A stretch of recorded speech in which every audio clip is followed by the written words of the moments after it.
ओम शांति। आज 23 तारीख की मुरली है, प्रातः मुरली। ओम शांति। बाप दादा मधुबन से। मीठे प्यारे प्राणेश्वर प्रिय पिता कहते हैं, मीठे बच्चे तुम प्यार से कहते हो मीठे बाबा, तो मुख में रस आ जाता है। ईश्वर व प्रभु कहने से वह रस नहीं आता है। प्रश्न है, कौन सा धंधा सर्वशक्तिमान बाप का है, मनुष्यों का नहीं है? उत्तर है, पतित आत्माओं को पावन बनाना, सारे विश्व को नया बनाना, यह धंधा बाप का है। बाप ही पावन बनाने की शक्ति देते हैं। यह धंधा मनुष्य नहीं कर सकते। मनुष्य तो समझते हैं भगवान जो चाहे वह कर सकता है, हमारी बीमारी भी ठीक कर सकता है। बाबा कहते हैं, मैं ऐसे आशीर्वाद नहीं करता हूँ, मैं तो पावन बनने की युक्ति बताता हूँ। गीत है, जाग सजनिया जाग। ओम शांति। ओम शांति। बेहद का बाप बच्चों को जगाते हैं। माता पिता जिससे सुख मिलने का है वह आकर अंधियारी रात से जगाते हैं। तुम माता पिता के बच्चे हो, जानते हो हम घोर अंधियारे में थे, अब जाग रहे हैं। यूँ तो सारी ईश्वरीय फैमिली है, सारी दुनिया के जो मनुष्य मात्र, और यह सारी दुनिया, यह है गॉड फादर की फैमिली। माता पिता गॉड फादर को कहा जाता है। अब गॉड फादर बगैर अपनी स्त्री के बच्चे पैदा कैसे करेंगे? बिना स्त्री के तो बच्चे नहीं आएंगे ना। खास भारतवासी कहते तुम माता पिता, तो यह हो गई फैमिली। तो वह तो सिर्फ गाते हैं कि तुम यह प्रैक्टिकल में हो, वो तो खाली गाते ही हैं। तुम तो यहाँ देखो प्रैक्टिकल में हो। और गॉड फादर अपनी फैमिली को जगा रहे हैं। जागो बच्चे बच्चियाँ जागो, अब रात पूरी होती है, अब दिन आने वाला है। गाते हैं ना, ज्ञान सूर्य प्रगटा, अज्ञान अंधेरे विनाश। परंतु अर्थ कुछ नहीं समझते, बल्कि कितने भी वेद शास्त्र पढ़े हुए परंतु समझते नहीं हैं। जो समझते हैं वह तो अच्छी कमाई करते हैं, जो समझते नहीं बेसमझ होते हैं वो देवाला मारते रहते हैं। बाबा कहते हैं, बच्चे माया ने देखो तुमको कितना बेसमझ बना दिया है। एक तरफ कहते हो ओ गॉड फादर, दूसरी तरफ कहते हो परमपिता परमात्मा सर्वव्यापी है। एक तरफ कहते हो सभी मनुष्य मात्र भाई भाई है, अथवा हम सब एक बाप के बच्चे। फिर कह देते हो जिधर देखता हूँ उधर तू ही तू है, अर्थात वी आर ऑल फादर्स, ऐसा कहते हो। तो अब बाप कहते हैं, बच्चे तुम जानते हो हम आते ही हैं परम धाम से। सभी धर्म वाले किसी न किसी भाषा में कहते हैं ओ गॉड फादर, तो फादर मदर की फैमिली हुई ना। बाप कहते हैं, जिसको तुम याद करते हो उसका ऑक्यूपेशन तो जानना चाहिए ना। उसने इतनी बड़ी सृष्टि रची है। बाबा कहते हैं बाप में सारा ज्ञान है, उनको ही ज्ञान का सागर कहते हैं, नॉलेजफुल कहते हैं। तो कहते भी है ना, वह सत्य है, सत्यम शिवम सुंदरम, है ना। वह सत्य सत्य बोलने वाला है और सदैव अमर है, अमर कथा सुनाते हैं। सदैव सुंदर है, सदैव शिव है, सदा शिव है। तो ये किसके लिए? शिव बाबा के लिए कहते हैं। तो नॉलेजफुल भी उन्हीं को कहते हैं। सच बोलने वाला वही हुआ, सदैव अमर का अमर कथा सुनाने वाले, वो सदैव अमर है, इसलिए समझा सकते हैं। तो अभी तुम जानते हो अमर कथा, शिव बाबा हमको अमर कथा सुना रहे हैं, अमरनाथ अमर कथा सुना रहे हैं। तो अमर लोक का मालिक बना रहे। जो भी पढ़ने वाले बच्चे और बच्चियाँ होंगे, किसके बच्चे? माता पिता के बच्चे। तो तुम सब पार्वतियाँ हो, तुमको अमर कथा सुना रहे हैं। आज से 5000 वर्ष पहले पैराडाइज था। सृष्टि का यह नाटक फिरता रहता है। सतयुग त्रेता नए घर से पुराना होता है। स्वास्तिका के जो 4 भाग बनाए, अब वो पूरी तुम्हारी चढ़ती कला है। तो गाते हैं ना, चढ़ती कला तेरे बहाने सर्व का भला। सभी मनुष्य मात्र तमो प्रधान दुख से छूट सतो प्रधान बन जाते हैं। सृष्टि सतो प्रधान बन जाती है। परमपिता परमात्मा वह सिर्फ ईश्वर कह देने से बाबा का रस नहीं मिलता है। बाबा कहते हैं बाबा का रस तो तभी आता है जब बाबा कहते हैं। आनंद भी तभी आता है, वर्षे की खुशबू भी तभी आती है जब अपने को बच्चा समझते हैं। हम बाबा के बच्चे, यूँ तो सभी आत्माएं बच्चे, परंतु अभी बाबा ने यह रचना रची है। कहते हैं ना, पतित पावन सीताराम। तो सतयुग में तो देखो लक्ष्मी नारायण नहीं कहेंगे कि पतित पावन आओ, क्योंकि वह तो है ही पावन दुनिया। सतयुग में लक्ष्मी नारायण थोड़ी बुलाएंगे पतित पावन आओ, क्योंकि वहाँ तो कोई ज़रूरत ही नहीं है। सभी भगवान शिव बाबा की तरफ बने हुए सर्वगुण संपन्न लेकर जन्म लेते हैं। तो पावन रचना वो शिव बाबा की है, तो शिव बाबा के बच्चे उन्हीं की तरह के जन्म लेते हैं। तो साधु संत सब गाते रहते, गांधी जी भी गाते थे, नई दुनिया नए भारत में नया राम राज्य। हाथ में गीता उठाते थे क्योंकि जानते थे गीता से ही तो महाविनाश हुआ और नई दुनिया स्थापन हुई। गीता है सर्वशास्त्रों में ही शिरोमणि गीता। तो बाबा कहते हैं कि अच्छा, माता का पति फिर कौन है? फिर वही भगवान पति है। तो वही पतितों को पावन बनाने वाला है। भगवान वाच्य कृष्ण को पतित पावन नहीं कहेंगे। मनुष्य तो कभी भी पतित से पावन बना नहीं सकता है किसी को भी। खुद ही नहीं पावन होता, वो किसी को क्या बनाएगा। अभी तो मीठे मीठे बच्चे समझ सकते हो, कहते हो कि आत्मा परमात्मा अलग रहे बहुकाल। कहते हैं महान आत्मा पुण्य आत्मा, ऐसे तो नहीं कहते ना कि महान परमात्मा, फिर अपने को शिवो हम परमात्मा आदि क्यों कह देते। पुण्य आत्मा पाप आत्मा, आत्मा के ये रूप, फिर निर्लेप क्यों कह दिया? आत्मा लेपित है। जो आत्मा कर्म करती है, लेपित माना जो आत्मा कर्म करती है वह उसी कर्म के अनुसार ही दूसरा शरीर लेती है। तो इसका मतलब लेपित है ना, जो भी कर्म करेगी अच्छा या बुरा उसी अनुसार उसे जन्म मिलेगा। तुम ब्राह्मणों ने 84 जन्म लिए, भारत पर ही सारा खेल चलता है, यह शिव बाबा ही समझाते। ब्रह्मा नहीं, ब्रह्मा को तो बैल नंदी बना दिया सबने, परंतु भ्रिकुटी में शिव दिखाया उस नंदी बैल के भी। शिव की सवारी भ्रिकुटी में रहती है, वो शरीर के किसी और हिस्से में नहीं, बाहर से भ्रिकुटी के ऊपर स्थापित होकर कार्य करते हैं। कोई पितृ आदि खिलाते हैं, आत्मा को बुलाते, वह भी आकर बाजू में बगल में सामने बैठेगी, बगल में बैठेगी। हम सबके शरीर की अपनी आत्मा है, उस आत्मा के साथ में बैठ जाएगी। तो आत्मा एक स्टार है कहते हैं ना, तो भ्रिकुटी के बीच में चमकता है अजब सितारा कहते हैं। तो अब तुम जानते हो यह बेहद का बड़ा खेल है।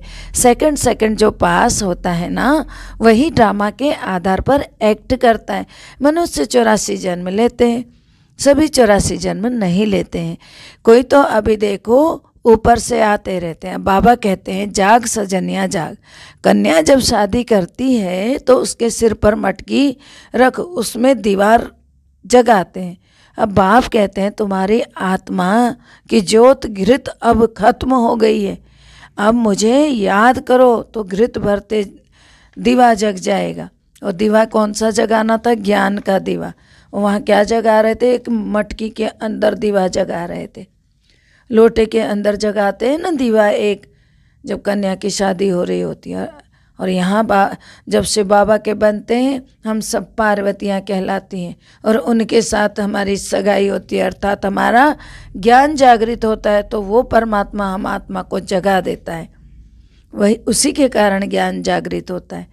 तो कहाँ कैसे कैसे भक्ति में और कैसे ज्ञान में बाबा समझा रहे हैं। वह निराकार बाप ही क्रिएटर, डायरेक्टर और मुख्य एक्टर है। याद किसको करते हैं? क्या ब्रह्मा को करते हैं या फिर विष्णु को करते हैं? नहीं, दुख में सब याद करते हैं उस गॉड फादर को, उस परमात्मा को करते हैं।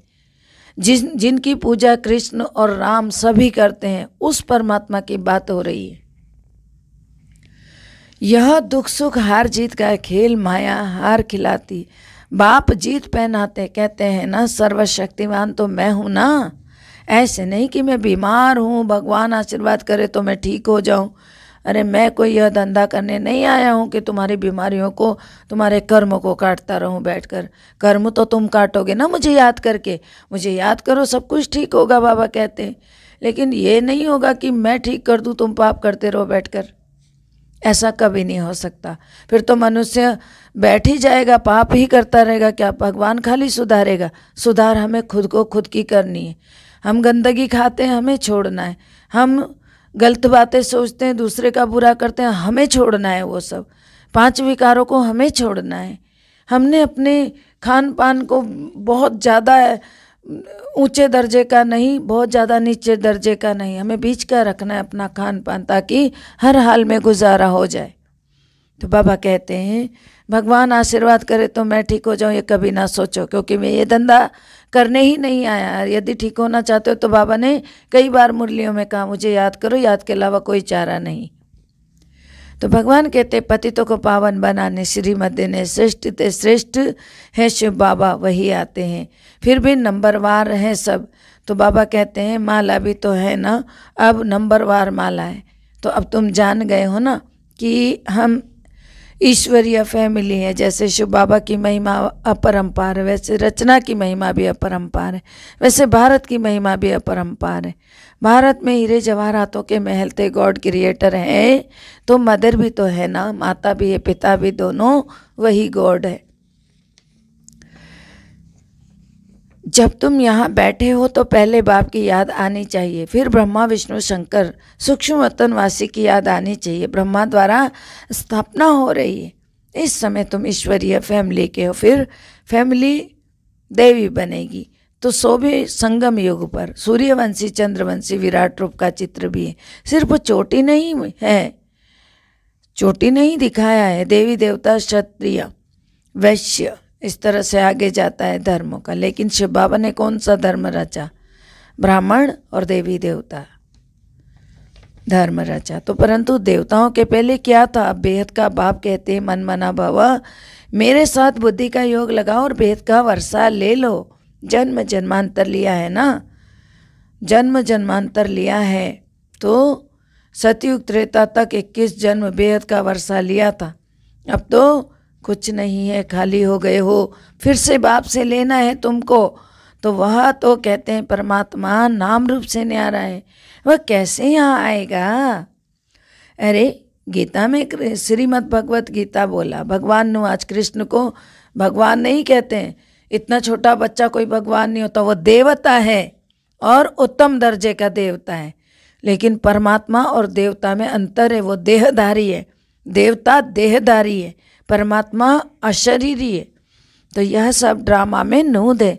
भगवान है निराकार, ज्ञान का सागर, फिर पीछे जो राज्य करते हैं उनकी महिमा अलग है। सर्वगुण संपन्न 16 कला संपूर्ण, इस समय सब हिंसक काम कटारी चलाने वाले लक्ष्मी नारायण के लिए ऐसे नहीं कहेंगे कि वह तो संपूर्ण श्रेष्ठाचारी थे। तो बाप की महिमा अलग है, हर एक मनुष्य मात्र का अलग अलग पार्ट है। कितनी छोटी आत्मा, उनमें सारा पार्ट भरा हुआ है। हूँ मैं भी आत्मा, परंतु मुझे सुप्रीम कहते हैं। भक्ति मार्ग में बड़ा बड़ा लिंग बनाते हैं, वह भी तो रोंग है ना। आत्मा तो सबकी एक जैसी स्टार है, ज्ञान सूर्य ज्ञान चंद्रमा ज्ञान सितारे भी हैं। ड्रामा में इतने पार्टधारी हैं, हर एक का अपना अपना पार्ट है। कैसे यह ड्रामा बना हुआ है, इसको कहा जाता है कुदरती नाटक। बाकी नाटक तो कॉमन होते हैं, वो जो और नाटक होते हैं। यह 4 घंटे का रील होगा, 3 घंटे का हो गया। यह रील देखो कितने घंटे का है, पूरे 5000 वर्ष का है, कितने समय का है। तो वो लोग तो फिर कहेंगे कलयुग की आयु 4,32,000 वर्ष है। कितने गपोड़े लगाते हैं, मौत सामने खड़ा है, कहते 4,32,000 वर्ष है। अरे तुमने देखा क्या? तुम क्या जानो? जिसने बनाया उसको मानना चाहिए। शिव बाबा स्वयं कह रहे कि केवल 4 युग 84 जन्म, उसमें भी हर एक के 84 जन्म नहीं है। तो भी घोर अंधियारे में अब तक पड़े हुए हैं सब। बाप कहते हैं अब जागो, तुम भक्त भगवान को याद करते आए हो ना। अब बाप कहते हैं भक्ति मार्ग खत्म होता है, मैं आया हूँ ज्ञान से सोजरा करने। भक्ति में ही डूबे रहोगे, जागो, ज्ञान में आओ। इस समय मनुष्य में देखो क्रोध कितना है, लड़ाई ही सीखते रहते हैं। जब रावण राज्य शुरू होता है तो यह सब शुरू हो जाता है। सतयुग में तो देखो है ही राम राज्य। अब आप कहते हैं मैं तुम बच्चों को राजाओं का राजा बनाता हूँ। फिर जब गिरते हो तो पावन राजा, फिर पतित बन जाते हो। अभी तो देखो वह अभी नहीं है, राजा नाम की चीज़ ही खत्म हो गई है। तो बच्चे तुम हमेशा समझो कि शिव बाबा इनके द्वारा सुना रहे। जो सुनकर यह महाराजा महारानी बने थे वही अब पतित बने। यह आसुरी सृष्टि वह ईश्वरीय सृष्टि। राम और रावण नाम मशहूर है। रावण का अर्थ कोई भी नहीं समझते हैं। नर और नारी दोनों 5 विकार दोनों में है, तो 10 शीश वाला रावण कहलाता है। बाबा कहते हैं कि 10 शीश वाला रावण इसीलिए दिखाया जाता है क्योंकि 5 विकार नर के, 5 विकार नारी के हैं। तो दीपमाला में पूजा करते हैं, महालक्ष्मी को 4 भुजा दिखाते हैं, तो उसका मतलब है 2 भुजा लक्ष्मी की, 2 भुजा नारायण की, बाकी विष्णु कोई और चीज़ नहीं है। अब तुम राजाओं का राजा बनेंगे, डबल सिर ताज। इस समय तुम स्वदर्शन चक्रधारी बनते हो। तुम जानते हो 84 जन्म लेते हैं हम। बेहद के बाप से बेहद का सुख, हद के बाप से हद का सुख मिलता है। सतयुग में है ब्रह्मा का दिन और कलयुग में है ब्रह्मा की रात। तो प्रजापिता भी तो जरूर यहाँ होगा ना। शिव बाबा की संतान तो सबसे पहला कौन है? प्रजापिता ब्रह्मा। तो फिर ब्रह्मा द्वारा ब्राह्मण और ब्राह्मणियाँ रचते हैं, नहीं तो इतने बच्चे कैसे एडॉप्ट होंगे? तो शिव बाबा ब्रह्मा द्वारा एडॉप्ट करते हैं। बाबा कहते हैं मेरे तो तुम हो, अब तुमको नया जन्म मिलता है, डाडे की प्रॉपर्टी तुमको मिलती है, विश्व की राजाई मिलेगी। ब्रह्मा के द्वारा ब्रह्मा को ही सूक्ष्म वतन में दिखाते हैं, ब्रह्मा को ही कहाँ दिखाते हैं? सूक्ष्म वतन में। परंतु वहाँ कैसे मिलेंगे? बाबा को जरूर रथ चाहिए मुरली चलाने के लिए। यह जो गीता है भारत का नंबर 1 शास्त्र, बाकी सब शास्त्र हैं बच्चे, यह मुरली सबका बाप है ना। सारे शास्त्रों में शिरोमणि गीता कहलाती है मुरली। तो बाबा कहते हैं बाकी सब शास्त्र हैं बच्चे, पहले देवी देवताओं की बिरादरी, फिर क्षत्रियों की। जो भी धर्म स्थापन करते हैं वह पहले सतो, फिर रजो, फिर तमो में आते हैं। जैसे क्राइस्ट आया, वो पहले पहले पवित्र था, जब तक कोई विकर्म नहीं हो तो दंड भी ना मिल सके। सतयुग में पवित्र आत्माएं आएंगी, वहाँ माया ही नहीं, तो फिर दुख भी नहीं है। तो हमारे विकर्म भी तब शुरू होते हैं जब वाम मार्ग में जाते हैं। यह समझने की बातें हैं। विक्रमाजीत संवत भी है, फिर भी है विकर्मी संवत। तो कथाएं तो बहुत है।